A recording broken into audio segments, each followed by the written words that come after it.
Blessed with some wonderful altar servers, I must say. We have some 65 or so enrolled already, and more are coming, which is a good news. I'm going to share a story of how altar servers can be at this time and what they can become later. In the year 1770, something happened in a small Italian church when two altar boys were preparing for benediction.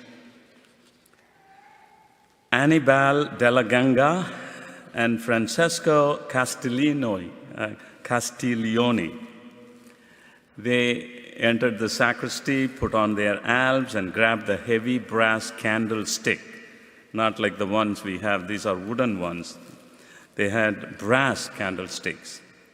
And when they began to, after they settled down, they began to bicker and argue over the fact that who would stand on the right side of the priest for the procession. Their quibble escalated into a shouting match.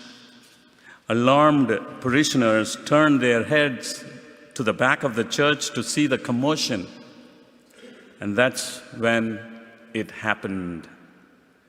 Castiglioni cracked della Ganga over the head with a candlestick. Blood dripped from della Ganga's injury, and both boys began shoving each other. Shocked parishioners screamed, "Throw them out! Throw them out!" So the embarrassed priest grabbed the boys, led them to the door, and tossed them out of the church. Our altar servers are nowhere near there. They are very good. Now, fast forward to 55 years, in 1825, some 500,000 people gathered in Rome for the great Jubilee celebration. The Jubilee occurs every 25 years, and its grand climax is the opening of the Holy Door at St. Peter's Basilica. Traditionally, the Pope knocks on the door 3 times with a large silver hammer and sings, "Open unto me the gates of justice." On the third knock, the door swings open and the Pope leads his people through. Of course, the symbolism is very rich here. What does it symbolize? Pilgrims from all over the world coming back home to the church follow their leader through the great Porta Fidei, the door of faith. So in 1825, Jubilee year, in front of thousands of pilgrims, Cardinal della Ganga made his way to the door. It was 55 years after the candlestick incident. Cardinal della Ganga, now Pope Leo XII, neared the door. Turning to the cardinal beside him, Cardinal Castiglioni, the Pope said, "Let me have the hammer." With a sly grin, Castiglioni replied, just like I gave you the candlestick." Amazingly, 4 years later, Castiglioni succeeded his friend and became Pope, taking the name of Pius VIII. Now, if you had told any of those pew sitters back in 1770 that they had 2 future popes in the back of their church, they would have laughed you out of the building. Today's parables invite us to reflect on the nature of evil in the world.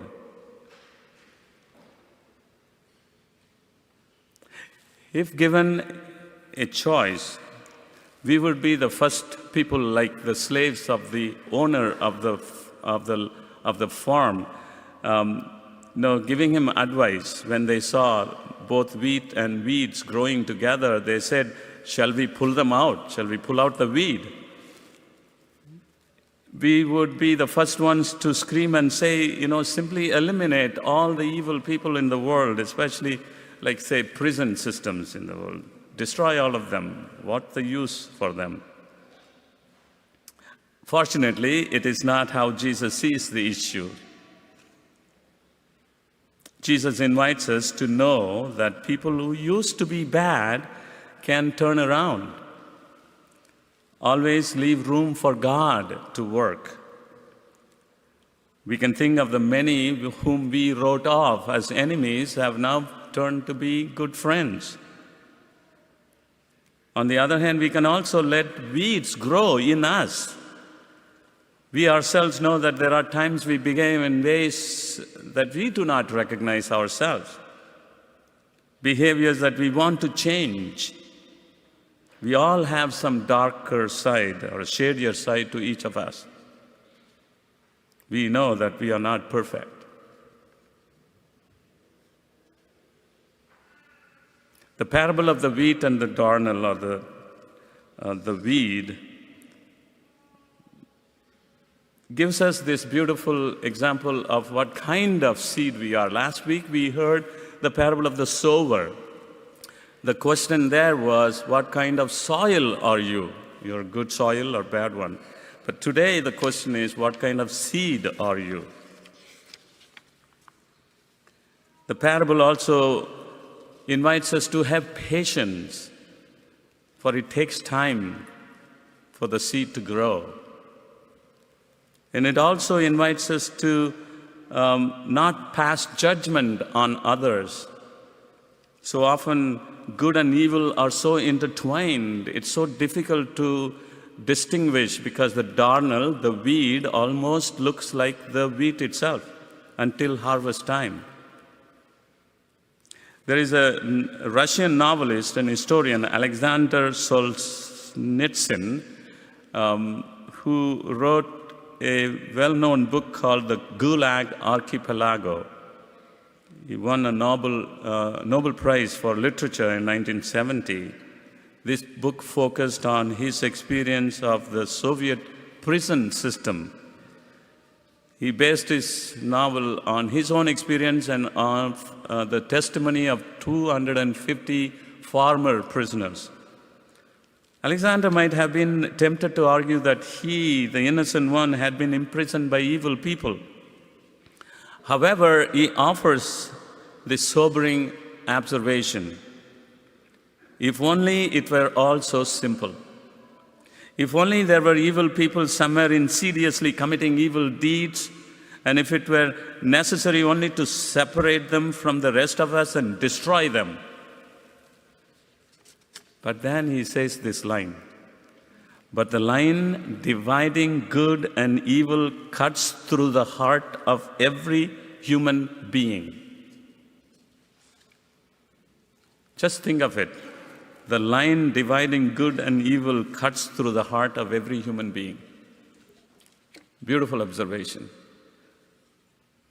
That's why Shakespeare in his novel, in his play, All's Well That Ends Well, says something beautiful to this effect. The web of our life is of a mingled yarn, good and ill together.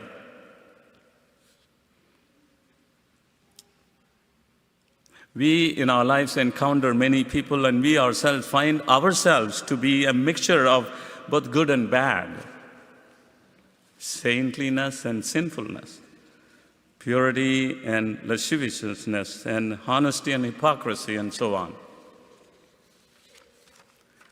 Thankfully, we have a God who is mighty and at the same time clement, as the Book of Wisdom, the first reading, tells us today.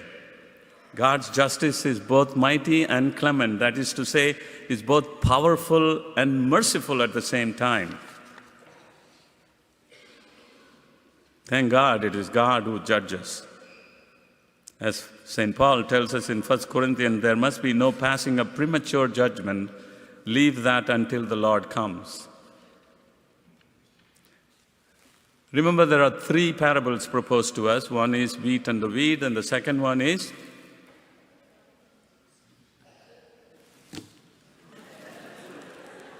The mustard seed. The mustard seed, small one, and then it becomes a big one, right? It grows to be a big tree or a bush. What are we expected here? The parable is to tell us the contrast between the smallness of the seed and what becomes of it when it grows to be big. Small beginnings, but large outcomes. You know, this in the stories of so many of our friends, and if you know that Mother Teresa herself felt her work was insignificant, like many of us who might be tempted to think that what am I doing? I'm only a little drop in the ocean. This is what Mother Teresa said. We ourselves feel that what we are doing is just a drop in the ocean, but the ocean would be less because of that missing drop. Mother Teresa now has become old, renowned saint. Her work is being continued even now by her sisters and priests and brothers. She was named after the saint that she adored, Therese of Lisieux. Therese of Lisieux's life itself was a very insignificant life because she lived as a Carmelite nun, in cloistered nun. She could not go out of the campus. And her sisters, criticized her for being nothing, doing nothing. And when asked at the end, before she passed, one of her community members made this observation, she's so sweet, a little sister, but what will we be able to say after her death? She didn't do anything. But now we know Therese of Lisieux is the patron of all the missionaries, the missions. Her little ways are now being practiced by so many people. The third parable invites us to reflect on the woman who puts the little yeast into the flour. And she waits, and what becomes of that? It rises. And she puts in 3 measures. Of course, it's an exaggeration. She makes it big amount to be able to feed hundreds of people. The implication is here, you and I can be that yeast that helps in the rising of the bread. So no amount can be so little. What kind of seed are you? There is a story of a woman who dreamed one night that she walked into a brand new shop. Much to her surprise, she found God working behind the counter. She asked God, "What do you sell here?" "Everything your heart desires," God replied. It was incredible. She was talking face to face with God. "I want peace of mind and love and happiness and wisdom and freedom from fear," she told God. Then almost as an afterthought, she added, "Well, not just for me, but for everyone on earth." God smiled and said, "I think you've got me wrong, my dear. We don't sell fruits here, only seeds. You are that seed. You are that simple, tiny mustard seed like. What you can become, what you can do, is going to be enormous." Martin Luther King once wrote a letter from Birmingham jail, and he referred to 2 types of people among Christians. He likened some people to thermometers. It's called thermometers Christians. What does a thermometer do? Just as the mercury in thermometer rises and falls according to the prevailing temperature, so thermometer people simply reflect the values of the society around them. They go with the crowd. So if they happen to live in a just society, they become just. And if they become part of a society that kind of discriminates against people based on their race and religion, ethnicity, they also do the same. Like a chameleon, they just want to blend in with the others in the society. But Martin Luther King also likens the other group to thermostat, calls them thermostat Christians. What does it do? Just as the thermostat determines the temperature, thermostat people work to change what is unjust and unfair in the society around them, even when it costs them dearly. We are the kingdom people. The kingdom of God is already here, present among us. It all depends on what we do with our lives. I spoke of the movie Sound of Freedom some time ago, and in that we see the work of one man, Tim Ballard. He was a great example of a person who worked to change the lives of so many children caught in human trafficking. Yesterday we celebrated a great feast. What was the feast we celebrated? 22nd July. Mary Magdalene. The story of Mary Magdalene is a profound example of this. You know, if you saw the Chosen episode 2, season 1, there's an encounter between Mary Magdalene and Nicodemus.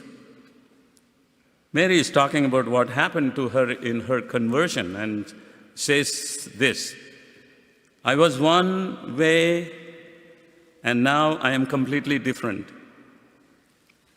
I was one way before, but I'm now completely different. Imagine those two altar boys. What became of them? It's good to know that we are not perfect.